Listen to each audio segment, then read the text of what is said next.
gestion. BFM Business, intégral placement, idée de fonds. Et oui, chaque jour, on vous apporte des idées de fonds de gestion dans lesquelles investir. Les conseils aujourd'hui de Mathieu Caquino. Bonjour Mathieu. Bonjour. Vous êtes analyste chez Morningstar. Vous nous conseillez un fonds pour jouer les ressources naturelles, le fonds BGF World Mining. Oui, donc un fonds proposé par BlackRock qui n'investit pas en direct sur les métaux précieux, mais qui permet de s'y exposer indirectement à travers les actions des explorateurs et producteurs du secteur minier. Avec juste une exception, le gérant peut prendre directement des positions sur l'or dans de petites proportions lorsque le métal jaune lui apparaît porteur. Mais les valeurs minières ont traversé une période difficile ces dernières années. Comment ce fonds que vous nous proposez s'en est-il sorti ?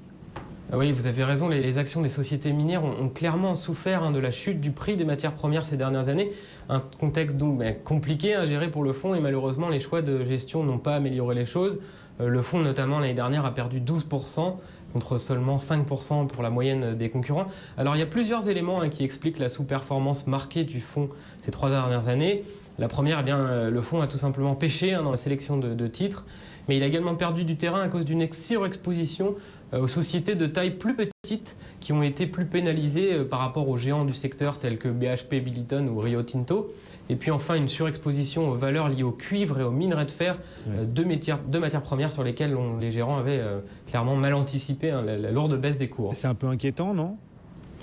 C'est vrai que le parcours du fonds récemment est décevant. Parallèlement, on a une membre expérimentée de l'équipe et co-gérante du fonds qui a quitté la société cette année. Et ça, c'est dommage puisque l'équipe avait fait preuve d'une très bonne stabilité historiquement. Alors ces deux éléments font que notre conviction est en baisse sur le fonds. Nous avons passé sa note de gold à silver. Mais il y a quand même des points très positifs qui expliquent le maintien de notre confiance et donc d'une note positive. La première, c'est le gérant principal, Evie Hambro, qui est toujours en place. Il gère le fonds depuis 1997 et a passé toute sa carrière à analyser les métaux précieux et les actions du secteur minier. Autant dire que c'est un véritable spécialiste. La stratégie d'investissement, elle reste solide, elle est axée sur les tendances longues du secteur et les résultats de long terme parlent en sa faveur puisque si on regarde depuis son lancement, le fonds a battu la moyenne de ses concurrents et l'indice également. Bon, on rappelle le nom de ce fonds, le BGF World Mining, pour investir dans les ressources naturelles. Du coup, voilà, vous nous avez cité pas mal de bémols, quelques points forts également. Du coup, quel est votre conseil pour les investisseurs ? Comment doivent-ils utiliser ce fonds ? Oui, alors peut-être une précision utile aussi, de manière générale, quand on est positif sur un fonds, ça veut dire qu'on pense que la classe d'actifs en elle-même va surperformer, mais que pour les investisseurs qui veulent s'y exposer, le fonds noté positivement est une bonne façon de le faire. Alors sur ce fonds en particulier, on l'a dit, une concentration sectorielle élevée et un secteur qui lui-même est risqué. Oui. Ça réserve donc le fonds à des investisseurs qui n'ont pas peur d'une bonne dose de risque.